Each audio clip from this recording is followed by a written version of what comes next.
قال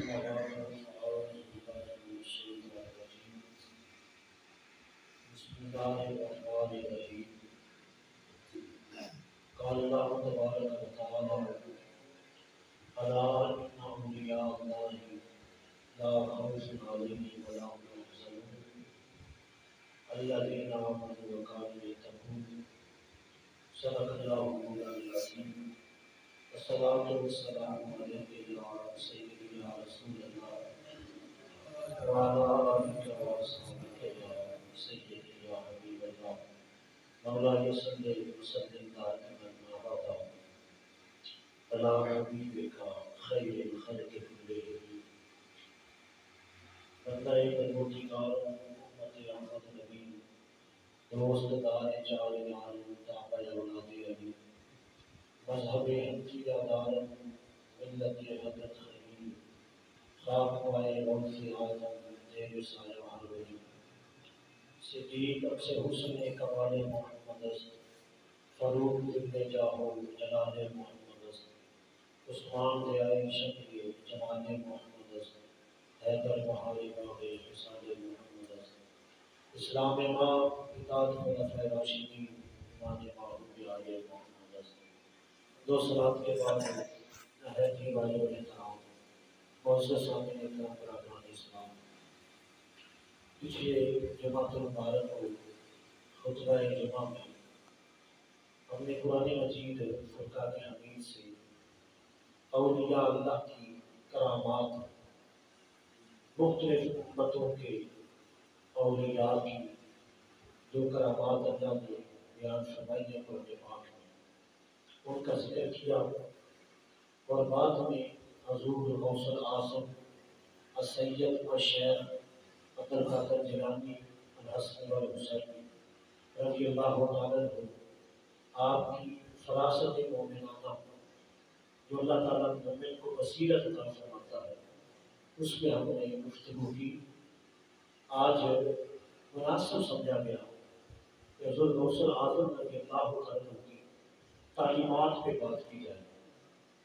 یہ میرے ہاتھ میں کتاب ہے بہجت الاسرار، یہ آپ کی سیرت میں لکھی گئی ایک مستند اور معتبر کتاب ہے، کئی سو سال پہلے کی لکھی ہوئی ہے۔ آپ سے سوال کیا گیا کہ حضور ذکر کیا ہے، ذکر کیا ہے؟ تو آپ نے فرمایا کہ اللہ تبارک و تعالیٰ کی جو عنایات ہے، اللہ کی نعمتیں جو ہے، اس کا اثر بندے کے دل پہ نمودار ہو جائے، اس کا اثر پیدا ہو جائے بندے کو۔ مطلب کیا ہے کہ اللہ نے جو بندے کو نعمتیں دی ہے، جو اللہ نے بندے پہ فضل کیا ہے، جو اللہ کے احسانات ہیں، جو اللہ کے کرم ہے، ہر لمحہ بندہ ان کو یاد کرے اور عاجزی و انکساری کا مجسمہ بنا رہے، تو حضور غوث الاعظم فرماتے ہیں یہ دائمی ذکر ہے، یہ دائمی ذکر کی قسم ہے۔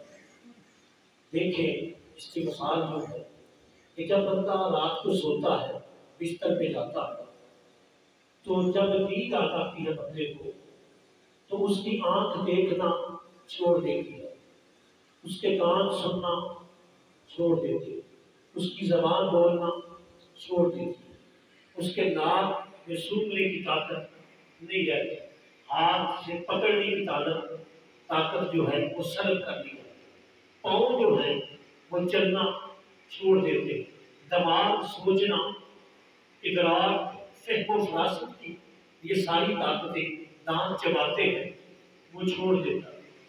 یعنی یہ ساری طاقتیں جو تھی وہ فی الحال بندے کی طاقت ہوتی ہے۔ جو ہی صبح بندہ اٹھا، کسی نے پاؤں پہ ہاتھ رکھا، کسی نے سر پہ ہاتھ رکھا، بازو کو ہلایا، فوراً آنکھ میں دیکھنا شروع کر دیا، زبان سے بولنا بھی شروع کر دیا، کان میں سننا بھی شروع کر دیا، آنکھ نے دیکھنا بھی شروع کر دیا، ہاتھ نے پکڑنا بھی شروع کر دیا، دماغ نے سوچنا بھی شروع کر دیا، ناک نے سونگنا بھی شروع کر دیا، پاؤں نے چلنا بھی شروع کر دیا۔ تو جب بندہ صبح اٹھے اگر اللہ کے احسانات کی طرف اس کی توجہ ہو تو جب دیکھے گا تو رب کا شکر ادا کرے گا کہ اللہ نے مجھے دیکھنے کی طاقت عطا فرمائی.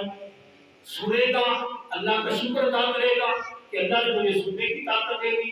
بولے گا خیال کرے گا کہ اللہ نے مجھے لاکھوں انسانوں سے افضل بنایا جو دیکھ نہیں سکتے, کہیں سن نہیں سکتے, کہیں بول نہیں سکتے, کہیں کہ وہ ہیں جن کے بازو کٹے ہوئے ہیں پکڑ نہیں سکتے, کئی ٹانگوں سے مجبور ہیں چل نہیں سکتے, کسی کو کمر کا مرض ہے بیٹھ نہیں سکتے.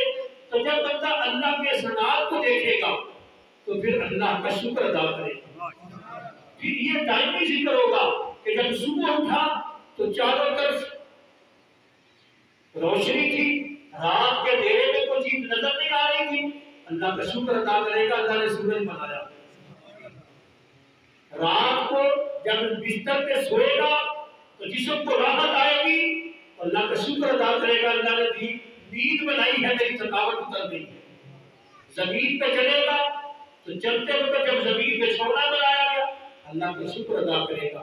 اسی طرح کھانا کھائے گا تو کھانا جب کھائے گا چبائے گا پیٹ میں جائے گا ہضم ہوگا, اللہ کا شکر ادا کرے گا کہ جس نے میرا یہ سٹمک سسٹم جو ہے یہ ہاضمے کا معدے کا سسٹم ٹھیک بنایا. تو یہ حضرت غوث اعظم فرماتے ہیں کہ دائمی ذکر ہے. یہ کیا ہے؟ ذکر یہ ہے کہ اللہ کے سابقہ احسانات کو ہمیشہ یاد کرے اور دل میں اس کا اثر کرے اور دل بھی اس کی یاد میں مچلتا رہے, زبان بھی اس کی یاد میں, آنکھ بھی. اب دیکھیں آنکھ کا ذکر کیا ہے؟ آنکھ کا ذکر کیا ہے کہ جہاں اللہ نے دیکھنے کی اجازت دی ہے وہاں دیکھے, جہاں دیکھنا حلال تھا وہاں دیکھے, جہاں سے منع کیا گیا وہاں سے رک جائے. کان کا ذکر کیا ہے کہ جو اللہ نے سننے کی طاقت دی ہے اور حلال سننے کی حکم دیا ہے اس کو سنے. زبان رب نے دی ہے, جو چیز بولنے کا رب نے حکم دیا ہے, جو جائز کلمہ ہے وہ بولے, ناجائز نہ بولے. یہ آنکھ کا بھی ذکر ہے, کان کا بھی ذکر ہے, زبان کا بھی ذکر ہے, ہاتھ کا بھی ذکر ہے, پاؤں کا بھی ذکر ہے, ہر چیز کا ذکر ہے. اب دیکھیں میرے کریم آقا نے فرمایا جب بندہ نظر اٹھاتا ہے اگر کسی کی نظر کسی غیر محرم عورت پہ پڑ جائے وہ فوراً حیا کرتے ہوئے کہ میرے رب نے میرے آقا نے منع کیا ہوا ہے نگاہ جھکا لے, اللہ اسے ایمان کی کمال نظر عطا فرمائے گا, اسے ایمان کی حلاوت عطا فرمائے گا. یہ دنیا میں اس کا فائدہ ہے تو اسے چاشنی ملتی ہے. یہ ایمان کی نظر کیا ہے؟ اللہ کی شان سن کے دل مچلتا ہے, رسول اللہ کی شان سن کے دل مچلتا ہے, خوف خدا سے آنکھوں سے آنسو آتے ہیں, درود پڑھتے ہوئے محبت کے جذبات ابھرتے ہیں. یہ مختلف ایمان کے ذائقے ہیں جو مختلف انداز میں نصیب ہوتے ہیں. فرمایا جو چاہتا ہے کہ اسے ایمان کی لذت نصیب ہو وہ فوراً اپنی نگاہ جھکا لے. اللہ قرآن میں کہتا ہے کہ مومنو جب تمہاری نظر کسی عورت پہ پڑے تو اپنی نظر کو جھکا لو. اس لیے اللہ قرآن میں فرماتا ہے عورت جب تمہاری نظر کسی پہ پڑے جب دگنا مسارا ہونا تو اپنی نگاہوں کو جھکا لیا کرو. اسی طرح کان کا مثال ہے, کان کا ذکر ہے. کان سے رب کا قرآن سنے, نبی کی نعت سنے, کوئی اچھی بات سنے. اگر گانے سنے گا تو قیامت کے دن وبال ہوگا. اور میرے کریم آقا نے سنا اگر کسی شخص نے کسی ایسے افراد کی بات سننے کی کوشش کی, تجسس کیا, تو میں رہا کہ جو وہ بات کو راز کی رکھنا چاہتے تھے, جیسے میاں اور بیوی کا راز ہوتا ہے, خاوند اور بیوی کے کئی راز ہوتے ہیں, باپ اور بیٹی کا راز ہے, بھائی بھائی کا آپس میں راز ہے, ماں اور بیٹی اور بیٹے کا راز ہے, دوست کے راز ہے. فرمایا اگر کوئی شخص اس ٹو میں رہے کہ یہ دو بندے کیا بات کر رہے ہیں, حالانکہ وہ سنانا نہیں چاہتے تھے تیسرے بندے کو, فرمایا ایسا بندہ جو کسی کی راز کی باتیں سننے کی کوشش کرے, کان لگائے, اللہ قیامت کے اس کے کان میں جہنم کا سیسا پگھلا کے جہنم کی آگ میں تبا کر اس کے کان میں ڈالے گا. یہ کان کا مثال تھا کہ اس نے جائز سنا ہے یا ناجائز سنا, اس کے لیے حلال کیا تھا اور حرام کیا تھا. اس طرح زبان ہے.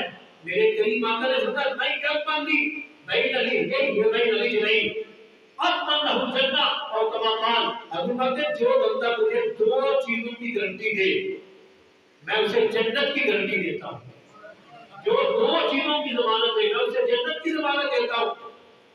فرمایا بین علی کے دو جبڑوں کے درمیان اور بین علی کے دو ٹانگوں کے درمیان. مطلب کیا ہے؟ فرمایا زبان کو حلال جگہ پہ استعمال کرے اور شرمگاہ کی حفاظت کرے. اللہ کے محمد ہے میں محمد اسے جنت کی ضمانت دیتا ہوں. اور فرمایا قیامت کے دن کئی لوگ ایسے ہوں گے جو زبان کے مارے ہوئے جہنم میں گریں گے. مطلب کیا ہے؟ زبان سے سچ بات کی جائے, زبان سے اچھا مشورہ دیا جائے, زبان سے سچی گواہی دی جائے, زبان سے قرآن پڑھا جائے, زبان سے اللہ کا ذکر کیا جائے, نماز پڑھتے یا قرآن پڑھا جائے. یہ تھا جائز استعمال. اب ناجائز استعمال کیا ہے؟ زبان سے کسی کی غیبت کی جائے, کسی کی چغلی کی جائے, کسی پہ بہتان لگایا جائے, جھوٹی گواہی دی جائے, کسی کو غلط مشورہ دیا جائے, جھوٹ بولا جائے. یہ زبان کے وبال تھے. فرمایا جو بندہ زبان کو حلال جگہ پہ استعمال کرے گا میں محمد اسے جنت کی ضمانت دیتا ہوں. اسی طرح زنا سے بچے, لواطب سے بچے, بدکاری سے بچے, اپنی شرمگاہ کی حفاظت کرے. اللہ کے نبی فرماتے ہیں جو شخص ان دو چیزوں کو حلال جگہ پہ استعمال کرے گا آقا کریم نے فرمایا اسے جنت کی ضمانت دیتا ہوں. تو یہ جسم کے مختلف اعضاء کا ذکر ہے کہ اگر بندہ کسی کی حاجت روائی کے لیے کسی کے کام آنے کے لیے اس کے ساتھ سفر کرتا ہے تو روایت میں آتا ہے عبداللہ بن عباس فرماتے ہیں جو شخص کسی بندے کی حاجت روائی کے لیے کسی بندے کی ضرورت پوری کرنے کے لیے اس کے ساتھ چلے. مثال کے طور پہ کسی بندے کے جانے سے کسی بندے کی صلح ہو جاتی ہے, کسی بندے کے جانے سے کسی بندے کا قرضہ واپس مل جاتا ہے, کسی بندے کے جانے سے کسی بندے کی مشکل ٹل جاتی ہے, کوئی ناراضگی ختم ہو جاتی ہے, کوئی حاجت پوری ہو جاتی ہے. تو فرمایا مسجد نبوی میں 10,000 مرتبہ ماہ رمضان میں اعتکاف کرنے کا وہ اجر نہیں جتنا اللہ اجر اس مومن بندے کو دیتا ہے جو اپنے مسلمان بھائی کی حاجت کے اس کے ساتھ چلتا ہے. یہ اسلام کا نصاب ہے, یہ اسلام کا نصاب ہے کہ اگر کسی دیکھے نا ہاتھ ہے اللہ نے طاقت دی ہوئی ہے. میرے قریب آتا ہے اگر کسی مسلمان بندے نے کسی مسلمان بھائی کا کوئی سامان اٹھا کے اس کی سواری پہ لاد دیا, مثال کے طور پر بندہ جا رہا ہے کسی بندے نے پیسوں کے لیے چارہ کاٹا ہوا, اس نے اٹھوانا ہے اکیلے بندے سے اٹھایا نہیں جا رہا, اس نے اس کے سر پہ رکھوا دیا یا اس کی گدے گاڑی پہ لدوا دیا, اونٹ پہ گھوڑے پہ خچر پہ رکھوا دیا. اللہ کے نبی نے فرمایا جس بندے نے اپنے مسلمان بھائی کا بوجھ اس کی سواری پہ لدوا دیا مدد کی اللہ اسے صدقے کا ثواب عطا فرمائے. یہ ہے جسم کے اعضاء کا ذکر مختلف طریقوں سے. پھر آپ سے پوچھا گیا شوق کیا ہے, عشق کیا ہے. آپ فرماتے ہیں حضور غوث العالم فرمایا کہ محبوب کی ملاقات میں سستی نہ ہو, محبوب کی ملاقات میں سستی نہ ہو اور دیکھنے سے انسان کا جی نہ بھرے اور قرب سے چلا نہ جائے, یعنی قرب سے دور ہونے کا خیال بھی نہ آئے اور وہ لمحے ضائع ہونے کا خدشہ ہو. پھر آپ نے فرمایا جو ملاقات بڑھتی جائے محبت بڑھتی جائے. یہ آپ فرماتے ہیں یہ عشق ہے, یہ شوق ہے. اب اللہ فرماتا ہے قل ان كان آباؤكم وأبناؤكم وإخوانكم وأزواجكم وعشيرتكم وأموال اقترفتموها وتجارة تخشون كسادها ومساكن ترضونها أحب إليكم من الله ورسوله وجهاد في سبيله فتربصوا حتى يأتي الله بأمره والله لا يهدي القوم الفاسقين. محبوب کی ملاقات, محبوب کے قرب, محبوب سے بات کرنا آپ فرماتے ہیں یہ شوق ہے, یہ عشق ہے. تو اللہ قرآن میں فرماتا ہے کائنات میں سب سے زیادہ محبت اے مسلمان تجھے اللہ اور اللہ کے رسول سے ہونی چاہیے. سب سے زیادہ محبت کس سے ہونی چاہیے؟ سارے بولیں گے کس کی ہونی چاہیے؟ اللہ اور اللہ کے رسول سے۔ تو محبت کا تقاضا ہے، جس کو اللہ سے محبت ہے نا سچی، جو اللہ اور اللہ کے رسول کی محبت میں سچا ہے، پھر وہ کبھی بھی نماز نہیں چھوڑے گا، پھر وہ کبھی بھی نماز۔ ہم لوگ محبت میں سچے رہے، ہم فراڈ کرتے ہیں، غلام یہ رسول میں موت بھی قبول ہے، نانا تجھے نماز قبول نہیں ہے، تجھے موت کب قبول ہے؟ تجھے داڑھی رکھنا قبول نہیں ہے، تجھے موت کب قبول ہے؟ تجھے حلال کمانا قبول نہیں ہے، تجھے موت کب قبول ہوگی؟ جھوٹ بولتے ہیں لوگ، مسجد میں آ کے غلام یہ رسول میں موت بھی قبول ہے، تو یہ نعرہ لگاتے سے مطلب پوچھے نا تم نے کبھی پانچ پڑھی ہے پوری؟ محبت تقاضا کرتی ہے کہ محبوب کے عمل کو اپنایا جائے، محبوب کی صفات کو اپنایا جائے، جو چیز محبوب کو پسند ہو وہ چیز عمل میں لائی جائے۔ اب مجھے بتاؤ، میرے کریم آقا صلی اللہ علیہ وسلم نے فرمایا قرۃ عینی الصلاۃ، نماز میری آنکھوں کی ٹھنڈک ہے، نماز آنکھوں کی ٹھنڈک ہے۔ تو جو بندہ محبت رسول میں سچا ہوگا، محبت الہی میں کھڑا ہوگا، وہ اپنے محبوب کی بات مانتا ہے کہ نہیں مانتا؟ یار دنیا داری کی مثال یہ ہے، اگر کسی بندے کو کسی بندے سے پیار ہو، دو بندے آپس میں یار ہو، تو مجھے بتاؤ یار یار کی بات مانتا ہے کہ نہیں مانتا؟ اور جس کی یاری سچی ہوتی ہے نا، جس کا پیار سچا ہوتا ہے، وہ یار کی بات ٹالتا، بلکہ محبت یہ تقاضا کرتی ہے کہ جو یار نے کہہ دیے بس ٹھیک ہے یار، میرے یار نے جو کہہ دیا، یہ محبت کا تقاضا ہے۔ اب اگر اللہ سے محبت کو دیکھو، یہ تعلیمات حضور غوث اعظم ہے، اگر اللہ سے محبت ہے تو دیکھو، تو پھر محبوب سے باتیں کرنے کو جی چاہتا ہے کہ نہیں چاہتا؟ تو بزرگ فرمایا کرتے تھے جس بندے کا جی چاہے کہ وہ اللہ سے بات کرنا چاہے، دل کرے نا اللہ سے بات کرنے کو، دیکھو نا ہر بندے کا اپنا اپنا ایک پوائنٹ آف ویو ہوتا ہے۔ کئی بندے کسی وزیر اعلیٰ کے ساتھ تصویر بنوا کے خوش ہوتے ہیں، کوئی کسی وزیر کے ساتھ بات کر کے خوش ہوتے ہیں، ریکارڈنگ کرواتے ہیں میری بات ہوئی فلاں سے فلاں سے۔ ہر بندے کا اپنا اپنا ایک مزاج ہے، اپنی اپنی طبیعت ہے۔ اتنا وہ خوش نصیب بنتا ہے جس کا جی چاہتا ہے کہ میں اللہ سے بات کروں، میں اللہ کے رسول سے بات کروں۔ دو طریقے ہیں اللہ سے بات کرنے کے، اللہ کے رسول سے بات کرنے کے دو طریقے ہیں۔ بزرگ فرمایا کرتے تھے کہ جو چاہتا ہے نا کہ اللہ سے بات کرے، وہ نماز میں کھڑا ہو جائے، وہ نماز میں کھڑا ہو جائے، اللہ سے باتیں کرے۔ اور جو شخص چاہتا ہے نا کہ اللہ اس سے باتیں کرے، وہ جو کرنا، جو چاہتا ہے کہ اللہ اس سے باتیں کرے، وہ رب کا قرآن کھول کے پڑھنا شروع کر دے۔ اللہ کئی مرتبہ کہتا ہے یا ایھا الذین آمنوا استعینوا بالصبر والصلاۃ، یا ایھا الذین آمنوا لا تقدموا بین یدی اللہ ورسولہ، یا ایھا الذین آمنوا لا ترفعوا اصواتکم، یا ایھا الذین آمنوا لا یسخر قوم من قوم، یا ایھا الذین آمنوا اطیعوا اللہ واطیعوا الرسول۔ جو چاہتا ہے اللہ اس سے باتیں کرے وہ قرآن پڑھنا شروع کر دے۔ تو محبوب کی محبت کا تقاضا یہ ہے کہ بندہ نماز میں سستی کیوں؟ نماز اللہ سے ملاقات کا نام ہے۔ کبھی اس پوائنٹ آف ویو سے نماز کو دیکھو کہ میں مسجد میں جاؤں گا اللہ کے گھر میں، اللہ کی بارگاہ میں ہاتھ باندھ کے کھڑا ہوگا، تو جب محبوب کی تعریفیں کرنے کو جی چاہتا ہے نا، تو سب سے زیادہ محبت کس سے ہونی چاہیے؟ اللہ اور اللہ کے رسول سے۔ تو جب بندہ نماز میں کھڑا ہوتا ہے تو محبت کا سچا کردار نبھا رہا ہوتا ہے۔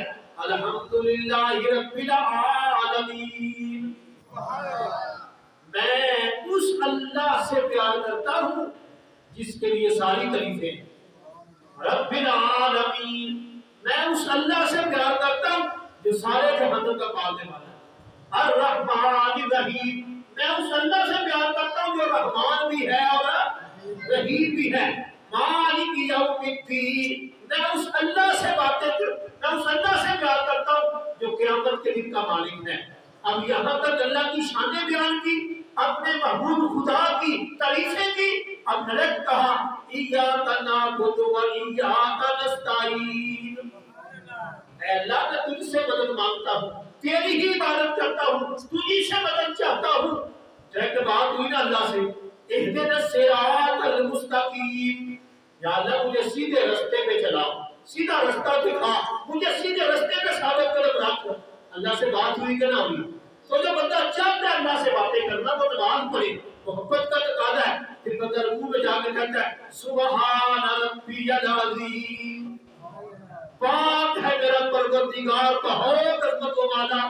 پھر جب سجدے میں جائے گا تو کہے گا سبحان ربی الاعلی، پاک ہے میرا پروردگار جو سب سے اعلیٰ ہے۔ پھر تشہد میں بیٹھے گا تو کیا کہے گا التحیات للہ والصلوات والطیبات، کیا عرض کرے گا میری ساری قومی باتیں اللہ کے لیے، والطیبات میری ساری مالی باتیں اللہ کے لیے، التحیات للہ والصلوات ساری مالی بدنی اور قومی فعلی باتیں اللہ کے لیے۔ جب بندہ نماز میں کھڑا ہوتا ہے تو للہیت بھی ہوتی ہے، اللہ سے باتیں بھی ہوتی ہیں، اور بندے پہ خشوع و خضوع طاری ہوتا ہے۔ بندہ جب نماز میں کھڑا ہو تو کہتا ہے سبحانک اللہم وبحمدک وتبارک اسمک وتعالی جدک ولا الہ غیرک۔ اللہ سے بات ہو رہی ہے، سبحانک اللہم اے اللہ پاک ہے تو، وبحمدک ساری تعریفیں تیرے لیے، وتبارک اسمک یا اللہ تیرے نام بڑے مرتبہ والے ہیں، وتعالی جدک یا اللہ تیری شان بڑی بلند ہے، ولا الہ غیرک یا اللہ تیرے علاوہ کوئی معبود نہیں ہے۔ اب مجھے بتاؤ جب بندہ نماز میں کھڑا ہوتا ہے اللہ سے باتیں ہو رہی ہے کہ نہیں ہو رہی؟ فرمایا شوق یہ ہے، عشق یہ ہے، ابو الغوث فرماتی ہے کہ عشق یہ ہے، شوق یہ ہے کہ بندہ اپنے محبوب سے باتیں کرتا تھکتا ہی نہ ہو، اس کو سستی نہ آئے، اس کی کتاہٹ ہی نہ ہو، اسے تھکاوٹ ہی محسوس نہ ہو، اور وہ لمحے ضائع ہونے کا خدشہ ہو جائے اسے، اس کی دل کی چاہت یہ ہو کہ یہ لمحے طویل ہو جائے۔ ذرا حضور غوث العظم کے اس قول کو سامنے رکھو اور نماز کو سامنے رکھو۔ نماز کیا ہے؟ اپنے محبوب کی بارگاہ میں حاضری کا وقت ہے، اپنے خالق مالک رازق مہیمن جبار رحمان رحیم رب کی بارگاہ میں حاضری کا موقع ہے۔ تو بندے کو پھر سستی تو نہیں ہونی چاہیے۔ جب بندہ نماز میں کھڑا ہوگا یہ لفظ صحیح ادائیگی کے ساتھ ادا کرے اور ساتھ ترجمہ بھی پڑھے، ترجمہ بھی آتا ہو لفظوں کا، مجھے بتاؤ بندے کو سرور آئے گا کہ نہیں آئے گا؟ بندے کے دل میں محبت ہو، معرفت کا نور ہو، یہ لفظ ادا کرتے وقت اس کو جو جذبات، اس کو جو شوق اور معرفت کا نور ملتا ہے وہ پھر وہی بندہ جانتا ہے۔ میرے کریم آقا نے فرمایا نماز پڑھو، نماز پڑھنے کا جس طرح حق ہے، بلکہ اسے بات کا میں فرمایا جس بندے نے وضو کیا جس طرح وضو کرنے کا حق تھا اور نماز پڑھی جس طرح نماز پڑھنے کا حق تھا، اللہ اس کے زندگی کے سارے گناہ معاف فرما دے۔ پھر بولو سبحان اللہ۔ جس طرح نماز پڑھنے کا حق تھا اس نے اس طرح نماز پڑھی۔ اور ایک حدیث بات کا میں آتا ہے کہ جو شخص گھر سے وضو کر کے چلے فرض نماز پڑھنے کے لیے مسجد کی طرف، گھر سے وضو کرنے کا اجر اتنا ہے، جو بندہ گھر سے وضو کر کے مسجد کی طرف چلے فرض نماز پڑھنے کے لیے، اللہ کے نبی نے فرمایا اللہ اسے حج کرنے والے کی طرح اجر عطا فرماتا ہے۔ جس طرح حاجی حج کرنے جاتا ہے نا، حج کے ارکان ادا کرتا ہے، سفر کرتا ہے، جس طرح اللہ اسے اجر دیتا ہے اس طرح اللہ اسے اجر دے گا جو گھر سے کامل وضو کر کے فرض نماز پڑھنے کے لیے آئے۔ یہ ہے ترغیب۔ ایک ہے نا مسجد میں آنا، مسجد کی آتش لکڑی استعمال کرنا، مسجد کی ٹوٹیاں استعمال کرنا، ایک ہے بندہ گھر سے وضو کر کے آئے، گھر سے فارغ ہو کے آئے۔ اور میرے کریم آقا کی یہ دائمی سنت مبارکہ ہے، آقا کریم گھر سے وضو فرمایا کرتے اور گھر میں نفل پڑھ کے سنتیں گھر میں پڑھ کے سرکار تشریف لایا کرتے، اور اکثر سنتیں اور نوافل سرکار گھر میں پڑھتے۔ اور میرے کریم آقا نے فرمایا گھروں کو قبرستان نہ بناؤ، کچھ نماز کا حصہ گھروں میں پڑھا کرو۔ مطلب کیا ہے؟ سنتیں گھر میں پڑھو، نوافل گھر میں پڑھو، اور فرمایا فرض نماز باجماعت مسجد میں آ کے پڑھو۔ جو بندہ فرض نماز مسجد میں آ کر باجماعت پڑھتا ہے اللہ اسے 27 گنا اجر عطا فرماتا ہے۔ اور فرمایا جو سستی کرتے ہوئے فرض نماز جماعت کے ساتھ نہیں پڑھتا اللہ کے نبی فرماتے میرا جی چاہتا ہے کہ میں اپنے مسلح پہ کسی کو کھڑا کروں اور جن گھروں میں مرد حضرات جماعت کے ٹائم فرض نماز گھر میں پڑھتے ہیں، فرمایا میرا جی چاہتا ہے اس گھر کو اس گھر والوں سمیت آگ لگا دوں۔ اتنی سخت وعید سنائی سرکار نے، فرمایا فرض نماز مسجد میں پڑھو، نفلی اور سنتیں، نفل اور سنتیں سارے بولیں گے، نفل اور سنتیں گھر میں پڑھنی، یہ سرکار معلوم ترکیب تھی۔ تو فرمایا دانی شوق یہ ہے، عشق یہ ہے کہ محبوب کی بارگاہ میں حاضری میں کبھی غیر حاضری نہ ہو۔ تو محبوب تو چاہتا ہے، محبوب کون ہے؟ اللہ۔ کون ہے؟ اللہ اور اللہ کا رسول۔ اللہ تبارک و تعالیٰ نے قرآن پاک میں فرمایا اقیموا الصلاۃ لذکری، نماز قائم کرو میرے ذکر کے لیے۔ اقیموا الصلاۃ وآتوا الزکاۃ وارکعوا مع الراکعین، فرمایا نماز قائم کرو، زکات ادا کرتے ہو، رکوع کرو رکوع کرنے والوں کے ساتھ۔ تقریباً 700 سے زیادہ مرتبہ اللہ تعالیٰ نے قرآن پاک میں نماز کا حکم دیا ہے۔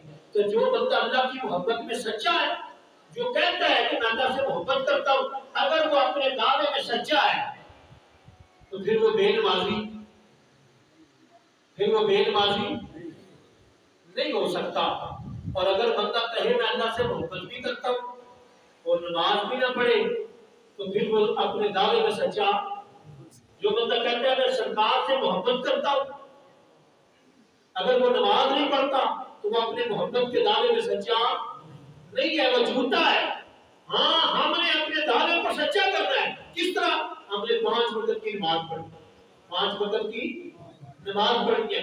جب بندہ نماز میں کھڑا ہوتا ہے نا تو اللہ کے نبی صلی اللہ علیہ وسلم فرماتے ہیں کہ یہ جو کرام کاتبین فرشتے ہیں نا، اللہ فرشتوں کو حکم دیتا ہے کہ اس کے سارے گناہ اس کے کندھوں سے اٹھا لو، اس کے اور آسمان کے درمیان معلق کر دو۔ جب بندہ نماز سے فارغ ہوتا ہے تو فرشتے کہتے ہیں یا اللہ اس کے گناہ واپس لوٹا دے۔ اللہ فرماتا ہے مجھے حیا آتی ہے، میں نے اس کے سارے گناہ معاف کر دیے۔ یارو نماز محبوب کی بارگاہ میں حاضری کا موقع ہے۔ کتنا قریب ہے ہمارا رب، اس نے ہمیں 5 مرتبہ اپنی ملاقات کا ٹائم دیا ہے۔ کتنی مرتبہ؟